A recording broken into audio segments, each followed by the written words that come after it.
Welcome back to the Fox Robbins Business Show. Great to have you back. This show is all about developing your best business ideas.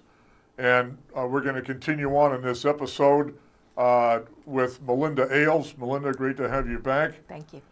We had a earlier segment where Melinda and our co-host Cliff Robbins were talking about the Small Business Development Center Network.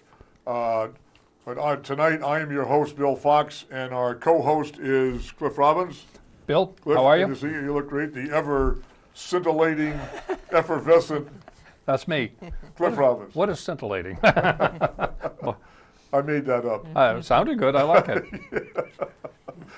Anyway, we're going to, in order to preserve as much time to hear from Cliff and Melinda, we're going to go right into the regular feature of our show, which is known as Cliff's Notes, to take advantage of Cliff's knowledge of the business scene in New England. And Cliff, what do you got for us tonight? Well, tonight, Bill, I've got something that is rather unique. It's actually both unique and repetitive because tonight I'm going to include you in my Cliff's Notes, if you don't mind, because you and I have talked about this constantly. You know, one of the things we talk about people can do on a small marketing budget is network. And too many times I see people go to networking events, stand in a corner with their friend, and really don't know how to go out, introduce themselves to somebody. And I've spoken before on the program about the 30-second commercial, also known as the elevator speech. And tonight I want to go over 5 points with you that are really, really important that you've got to understand. This is what you've got to do to have a good elevator speech. And the first thing, obviously, is to get somebody's attention, to walk up to them, to greet them with a smile, shake their hand, give you their card, and tell them who you are. Who are you? The second thing you want to tell them is, who's your company? What company do you own or work for, if that's the case? And what is it that your company does? And the fourth thing is, ask them how tell them how you can help them with the benefits that you provide from the service or the product that you're providing. And finally, give them a reason to act now. So those are 5 simple steps that we tell them. Give them your name, tell them your company, tell them what you do, tell them what benefit. I'm always harping on benefits. That's what I was going to say, because I find that it's so easy to tell somebody what you do, but not necessarily to phrase it in such a way that they know that they want it. Right. Because you may tell them, I do business advising. Okay, so I do business advising, but if I say, I can help you make your business more profitable, that's a benefit to them, not the advising part. And that's what they want. They don't care about your product or service until they know. We talk all the time about listening to radio station WIIFM. What's in it for me? And that speaks to the benefit of whatever product, whatever service that you're giving. And then finally, the thing that you've got to tell them is give them the reason to act now. What does that mean? That means you want them to say, call me Monday. Absolutely. You want them to say, hey, that sounds really great. Can we get together for coffee? That'd be. And it has to be something concrete. Or even if you can't get them to say, call me on Monday, say, can I call you on Monday? Absolutely. That's even better because you know what? I can guarantee you will call them on Monday. Exactly. Right. So the elevator pitch is just so critical because it has to be so short. It's between the second and the third floor. Right. I get on at the second. Yep. I get off on the third, and you've got that time to tell me why I should even consider doing business with you. Exactly. It's a tough one. I just wanted to, make sure everyone understands. You're not proposing to give speeches on elevators. No. But I mean, I don't want anybody missing. Well, listen, it's an analogy that you're pretending that you stepped on an elevator on the second floor, and as the elevator descends to the first floor, which is a short period of time, that in that period, you've got it, and you've explained, you know, who you are, what you do, and why that would be of a benefit. Absolutely. An example is, hi, I'm Melinda Ailes. I work for the Massachusetts Small Business Development Center, and my business is to help your business grow. And I do that by giving free one-on-one management advice. Done. Done. Done. Yeah. That's it. Okay, terrific. Let's talk about the rest of what we were talking about in the last show, which is marketing in this very difficult, marketing tactics in a very difficult economy. It's hard, and we've just finished talking about customers and how to identify and retain the best customers. And we also talked about product and product mix and how you could configure your product. Now I think we're moving on to that real bugaboo, which is price. You know what I always say about pricing, that whenever I've taught a marketing course, there are 15 or 16 chapters in the book. There's only one subject that always has 2 chapters devoted to it. So it must be a pretty important issue, and that is pricing. Yeah. And it's interesting because one of the things that happens is if you're a small business owner, you're attempting to sell your gross dollars, as many units as you can to get the most dollars in. That's not always the best way to focus. Absolute dollars are important, but sometimes it's the margin. It's that differential between the price and your cost, that profit that you're taking in. You really need to sell sometimes more of the ones that have the higher margin than the ones that just have the higher price. Absolutely. Absolutely. Yeah. It's hard to remember, though, when you're trying to put together your marketing strategy, that you're not always thinking about volume, but that's not to say you don't have to sell a lot of things anyway. Well, you do have a break-even point. You've got to get above that, and you've got to sell enough product and make enough money to continue to sustain the business, because a business that isn't making a profit is going out of business.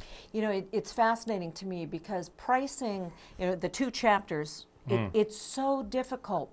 But to me, there are 4 fundamental concepts in pricing. And the first one, what's it cost? And you've got to make sure total cost. Right. And so you look at the total cost, that's where you get your break-even concept. The next piece is, what's the competition charging? Right. Okay, that you go out and find out. That's part of your competitive analysis to find out what's the competition doing. And then the third one is looking at what will the market bear? What will the customer pay for it? Most people stop there. They use just those 3, but there's the 4th one, and that's the psychological impact of the price. If you go to Best Buy and you've got to buy a 27-inch TV, you see a nice stainless steel one, it looks real pretty, costs $350. The one sitting next to it, real pretty 27-inch stainless steel, costs $1,000. What do you think about it? What I'm thinking about immediately is what's wrong with the one that's only $300. Exactly. People don't buy based on price alone. I've said this hundreds of times, that they buy based on the perceived value of the product that they're going to be getting. Right. And because the value is so important, your pricing in this period of time becomes even more important. And one of the things that we tend to do is cut our prices. We want to do sales and we want to give discounts. What do you think about that right now?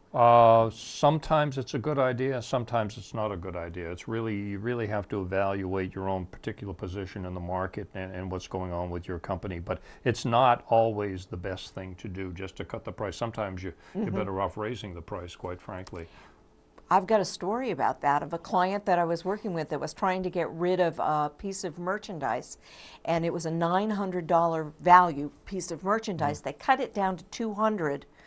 It had been hidden in the back where nobody could see it, and they said they can't sell it at $200. I said, that's because everybody thinks it's broken. We popped it back up to $800 and it sold in 2 weeks. You know, it's fascinating. Now, this doesn't mean you don't want to wantonly cut your prices, but that doesn't mean you can't use discounting judiciously. For you today, 1 week only, I got this special deal. Well, you know what?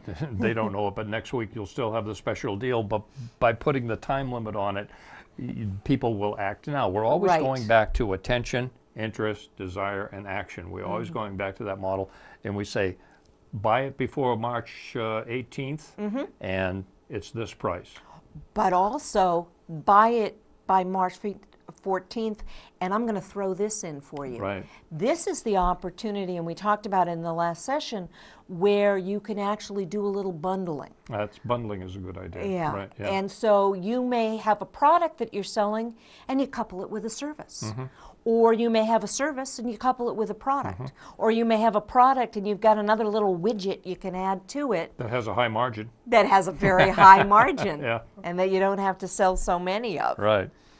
So, I know just locally, I mean, it's a simple example, but in gasoline, gas pumps, and one of the vendors on the street decided to charge extra for credit card sales, and less for cash sales. So what happened? Charlie down the street puts up a big, huge sign that says "Credit, cash, all the same." Well, Charlie was paying attention to what the competition was doing. He was Yep. differentiating himself to Yep. say, come on in here instead Yep. of there.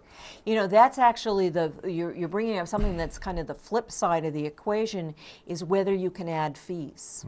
Because one of the things that happens, particularly if you're a service business, you can unbundle things. So before, when you gave this complete package, now you're kind of selling a la carte.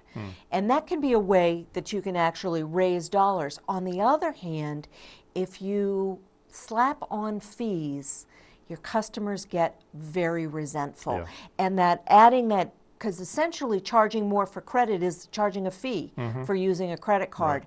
And that annoys people. Well, you see the Southwest Airlines ads where, people saying, if you want a pillow, it's $1. If you want to make a telephone call, if you want to push the button and ask for service, that's another $1. Yeah. And then with a very smug grin, they hang up the phone, and then Southwest comes on and says, we don't tack on fees. Exactly. I don't know. And how about the hot dog who wanted to now wants to charge people for the bathroom?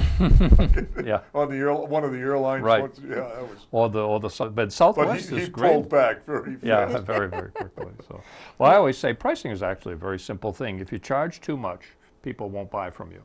If you charge too little, people won't buy from you. People will buy from you, but you won't stay in business very long. Yeah. So the answer is somewhere between too little and too much is the price you have to charge, which of course makes Right. it such a difficult decision to make. Right.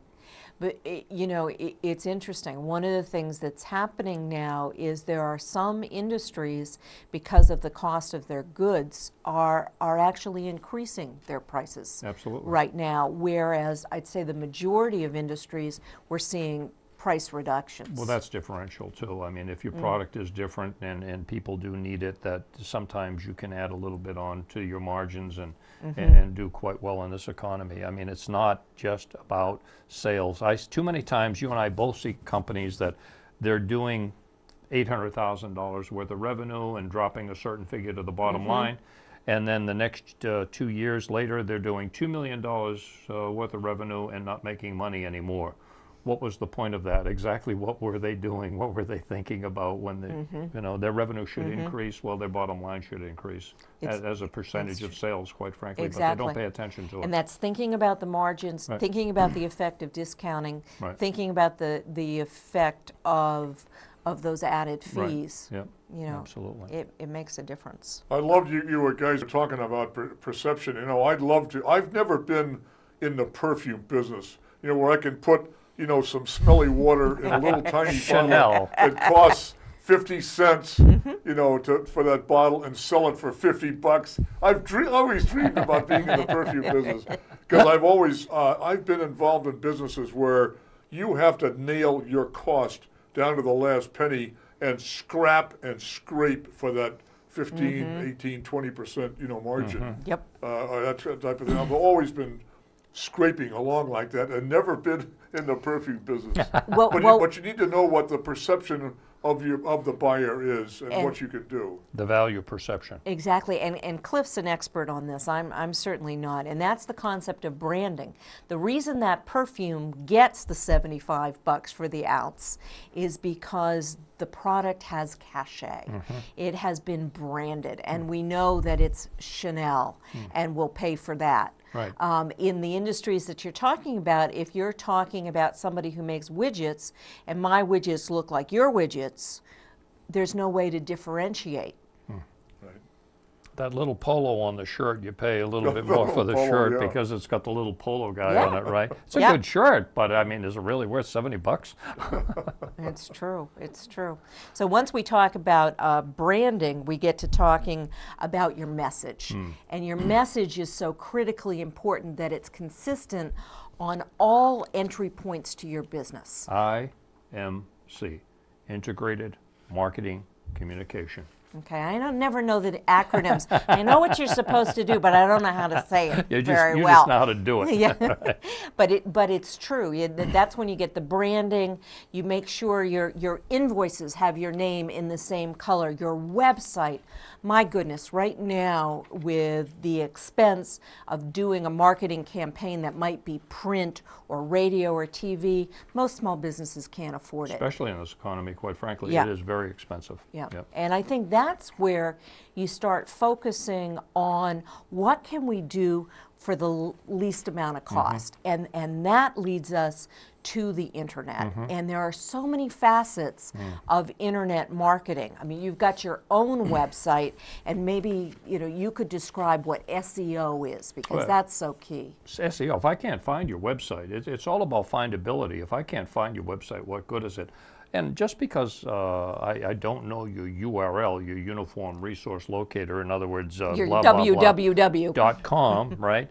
I've got to be able to find you. If I want to find an Italian restaurant in a certain town and I Google you, all right, your website has to come up one of the top 3 or 4 choices, and that means that you've got to understand what people are searching for when they search for a business like yours, and what keywords belong in your meta tags and belong in the content of your pages, so that your website gets vacuumed by Google and up it comes as one of the top 3 choices. Yes, you can buy pay per clicks, but I'm just talking about simply having a well-designed website worded with good content, so that when somebody is looking for your type of business in your town, that your website comes up in their choice, and then they're going to go to your website and they can find you.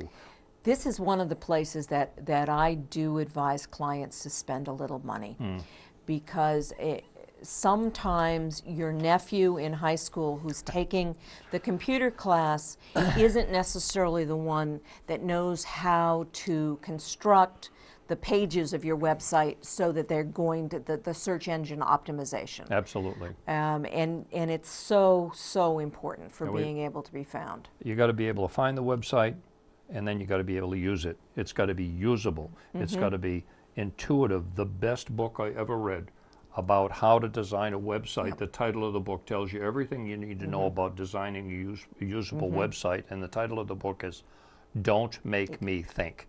When I come, after I've found your website, don't make me think about the answers that I'm looking for on your website. I want to just be able to very quickly get the information I want, and usually the most important information, which should be at the top of every page in your website, is your contact information, your phone number, and your email address. Don't make me go to the contact page to find you. Every single page. Every single page. And it needs to be above the fold. Above you the don't fold. want to be scrolling all the way down to find it, Some because people that don't. makes me think. Yeah, I don't want to think. Yeah. I want it intuitive and absolutely, but right at the top, right in what we call the wrapper of your website, there's the name of your company, there's your telephone number, and there's your email address. Right? But there's so much more that we can do with internet marketing Oh, yeah. than just the website. Huge right now is blogging. Blogging is social networking, and blogging is enormous. Blogging. Enormous. What I don't understand is how people have time to blog, but they do. And blogging is getting your message out on websites where people are talking about issues and content and products. So you may have a blog on your own website where you're talking to your customers back and forth, Right. which is amazing when Yeah. that happens. But you also may be on industry websites and blogs. And driving those people to your website. Exactly. What I tell people is, before you even set up your own blog and your own website, go pedal somebody else's bike before you go wreck your own. You know, it's really true. There are actually businesses out there that help you with search engine optimization. And one of the things they do, they hire writers. And the writers are just out there constantly blogging. Constantly blogging and constantly making sure the content on Yeah. your website is coming up when people search for businesses like yours, right? Now, what about email and E-newsletters? and e-newsletters? E-newsletters is huge in my opinion. I think it's the #1 way that somebody can develop what I consider to be the most important asset your business has, and that's the database of customers and potential customers. We are in the age of permission marketing. You can't go out and just spam people because they just delete it. I don't know, I know you do, I do too. I get 50, 60 emails a day, and they're from customers, and I'm just deleting away and spamming so many people. I'm not going to buy whatever the heck they're selling. But there are many companies that I want to get their e-newsletter because I'm really interested in what they have to say. And the content is Content-driven. specific, and it's generally short and pithy. It's not 6 pages long. I'm not going to read an email letter that long. And actually, I just want to clarify something you said. You get 50 or 60 emails a day. You read all your client emails, but the ones that are just spam Dumped. and think they're just gone. They're dumped immediately. I don't have time, first of all, nor am I interested. And now I'm getting to the point where if I haven't given you permission, then Right. I really don't want to talk to you. Which is one of the real advantages there. I'm going to call one by name, but there are other services that are equally good. Constant Contact allows you to manage that customer database in a very personal way. Right. Data mining. Exactly. Data mining. And one of the things, I have a lot of clients who have started using it because you can personalize your message to client groups, customer groups. It doesn't have to be the same thing for everybody. It's an amazing tool. I hope that you guys are telling all of your clients to get with it on this internet business, you know, because I mean there isn't a business alive today that cannot stand some focus on best use and best approach to the internet. And it doesn't count to say, well, I don't understand this computer stuff. It's too complicated. There are plenty of people out there who are anxious to, you know, to advise you and help you develop an internet strategy. You better, or you know, this is the 21st century. You should have been doing these things at the end of the 20th century, because if you're not utilizing these tools, then you're missing out on the most cost-effective way of communicating. What did we talk about in the last show? Front of the mind? Yeah. What better way to stay in front of the mind than to send your customers an e-newsletter once a month, just telling them what you know about your business, telling them something interesting. You're not selling, you're just staying in contact with them. Constant contact, pun intended. Well, Yeah. because the points that you and Melinda are making, you gave me or loaned me the book by David Meerman Scott called "The New Rules of Marketing and PR." And one of the points he's made is the point that you guys are making, that now today when you're on the internet, be an information source. Don't go on the internet and say buy this, buy here. Yeah. Say you're an information source. The newsletter approach, or the news releases, be of interest to the buyers out there before poking a sales order in front of their face. Nobody wants to be sold that way. People want to buy things. They would prefer not to have it shoved in their face. And you know more about your business than the people that you're sending your e-newsletter to. So go ahead and educate them and just give them a little bit of interesting information. And then you became branded, here we go again, as the de facto expert in that area. And boy, when they're ready to buy something, they're just thinking, oh yeah, these people really know what they're talking about. I think I'll talk to them and give them my dollars. Yeah. So e-newsletters. The other thing is social networks. Social we haven't networking talked is about huge. that. Yeah. You know, there's the Facebooks and LinkedIn. the LinkedIn and MySpace, and it's remarkable now when somebody is going to research, Bill, do I want to do business with your company? I go on and I check those things and I see what I can find out about you. And it's not just you individually, but it's the company and the associations that you keep. It's become incredibly powerful. Absolutely. Melinda, you're touching on such an important point, and I really mean that. Being on there needs to be an internet strategy. Your name needs to appear, pop up again and again in different parts of this internet. And that's what you started out by saying. You could say, well, I have a website, my work's all done. But Your work's no one just knows begun. it's here. It might as well be buried in the woods. Yeah. You have is to have a buried in the woods. strategy that gets your name around the internet with these techniques. The blog is one idea, but being on MySpace, Facebook, Twitter are big names these days, to be around. Absolutely. And you can have your website, but have pointers, back to it, and so Exactly. forth. And this is becoming a very clever and a very intricate strategy, and we better get with it. Yeah, especially because it doesn't cost, it does take time. Yeah. But it doesn't cost an awful lot of money, folks, and you better be with it, especially when money's tight like Right, now. and we're moving into talking now about sales techniques, and that is the epitome of good networking. Absolutely. It's networking on the internet, but one of the things that you have to do that's low cost, a lot of time, is network. And there are lots of ways to network. But it's funny, there are a lot of folks that just go to something that says networking event. That may not be the best place for them. right. What may be the best place is where their customers are. Not where their peers are. Exactly, not where their peers are. So I was working with some young women who do medical billing. And so they were thinking about where were they going to find their customers. So what they did is they actually went to the dental, professional dental trade show in Boston. They went to a couple of medical practices events. They were networking there where They're they their met potential customers. They were with their customers. Right. But there's another part to that. There's also being out in the community. And civic involvement is remarkable in a way to actually boost your business, particularly if your business is somewhat geographically centric. Very, very important. We're talking about today, we're in the socio-marketing era. That's a little bit academic. doctor, that doctor stuff Yeah. is coming through, right?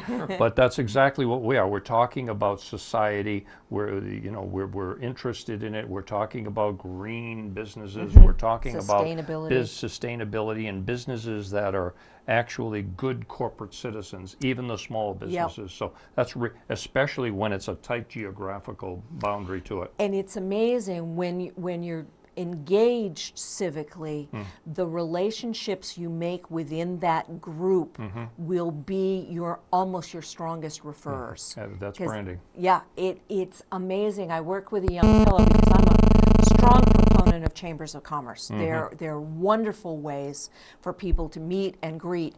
But one fellow was doing the networking at the after hours, wasn't working for him. So he joined a committee, and within 4 years from that committee, he was booked solid and hired 4 more employees. Well, there's good advice for you. So thank you. I want to thank you very much. We Oh, it's always great run to out be- of time. We get Yeah. talking, and it's wonderful. So you Yeah. promise to come back on the show I sometime? promise. Yeah, Melinda, that's I'm what gonna hold you to it. Thank you. I've got bad news for you. You'll have to come back. I'm sorry. By popular demand, kiddo. I've got to wrap up this episode, and thank you for joining us on the Fox Robbins Business Show. And you can send us a message on email, foxrobbins@gmail.com.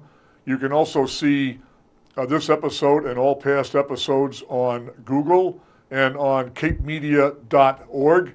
And I want to thank David Major, our director, and the Cape Cod Community Media Center for helping us put this show together. And we will see you guys next time.